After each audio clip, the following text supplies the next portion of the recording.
வணக்கம் நண்பர்களே, இன்னைக்கு நம்ம உப்பு உருண்டை எப்படி பண்ணுறதுன்னு பார்க்கலாம்.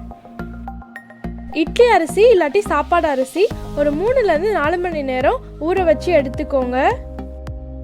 இதை நம்ம அரைச்சி எடுத்துக்கலாம். நான் இன்னைக்கு 1 கிலோ அரிசி போட்டிருக்கேன். நீங்கள் கம்மியாக அரிசி போட்டிருந்தீங்கன்னா நீங்கள் மிக்சிலேயே அரைச்சி எடுத்துக்கலாம். இது அரைக்கும் போது நிறைய தண்ணி சேர்த்துறாதீங்க, கொஞ்சமாக தண்ணி சேர்த்து அரைச்சி எடுத்துக்கோங்க. இது நம்ம கொஞ்சம் குறைன்னு அரைச்சி எடுத்துக்க போகிறோம். இது நீங்கள் ஃபஸ்ட் டைம் அரைக்கிறீங்க, உங்களுக்கு கரெக்டாக தெரியலனா இந்த மாதிரி அரைய ஒரு 5-10 நிமிஷம் தான் ஆகும். அந்த டைமில் நீங்கள் எடுத்துடலாம். இந்த மாதிரி கொஞ்சம் அரைஞ்சதுக்கப்புறம் நம்ம அதை எடுத்துடலாம். மிக்சியில் அரைக்கிறதா இருந்தாலும் நீங்கள் இந்த ஸ்டேஜில் எடுத்துக்கலாம்.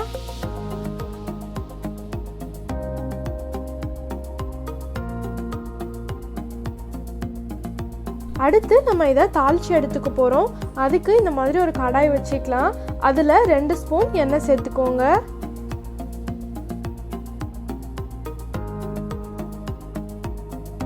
ரெண்டு ஸ்பூன் கடுகு சேர்த்துக்கோங்க.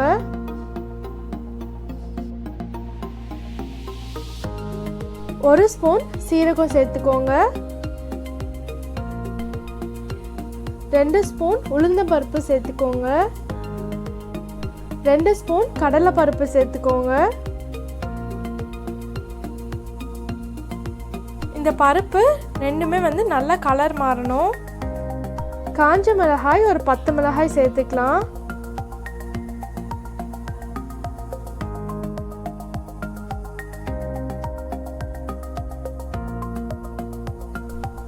கருவேப்பிலை கொஞ்சமாக சேர்த்துக்கோங்க.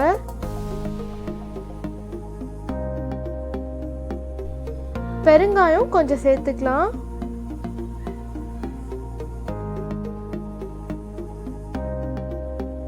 தேங்காயை கட் பண்ணி அதை இந்த மாதிரி சேர்த்துக்கோங்க. இப்போ நம்ம அரைச்ச மாவை அதில் சேர்த்துடலாம்.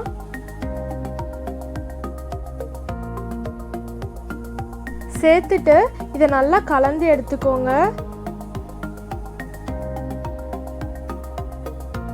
உப்பு தேவையான அளவு சேர்த்துக்கோங்க. இந்த மாதிரி நல்லா கலந்து எடுத்துக்கோங்க.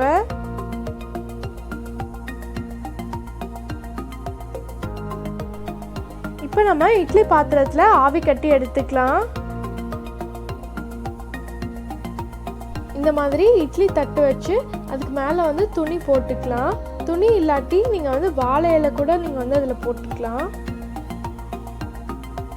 இந்த மாவை நல்லா பிசைஞ்சு எடுத்துக்கலாம். அப்போ தான் நல்லா சாஃப்டாக வரும். இப்போ நம்ம உருண்டை பிடிக்க ஸ்டார்ட் பண்ணிடலாம். நீங்கள் உருண்டை பிடிக்கும் போது அதை ரொம்ப அழுத்தி பிடிக்கக்கூடாது. கொஞ்சம் லைட்டாக ப்ரெஷர் கொடுத்தா போதும். நீங்கள் ரொம்ப அழுத்தம் கொடுத்தீங்கன்னா உருண்டை ரொம்ப ஹார்டாயிரும். அதனால் கொஞ்சமாக அழுத்தி இந்த மாதிரி சாஃப்டாக பிடிச்சி எடுத்துக்கோங்க.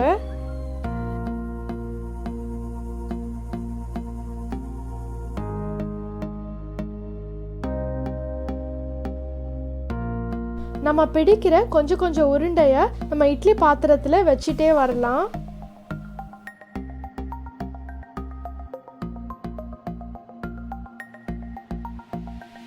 இந்த உருண்டை வேகிறதுக்குள்ள நம்ம மித்த உருண்டைகள்லாம் பிடிச்சி நம்ம இதில் வச்சுட்டே வரலாம்.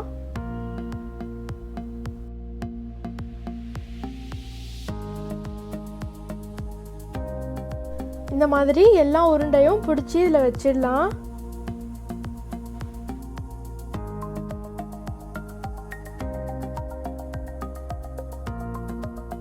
நம்ம இப்போ எல்லா உருண்டையும் இதில் வச்சாச்சு. இது வேகிறதுக்கு ஒரு 15-20 நிமிஷம் ஆகும்.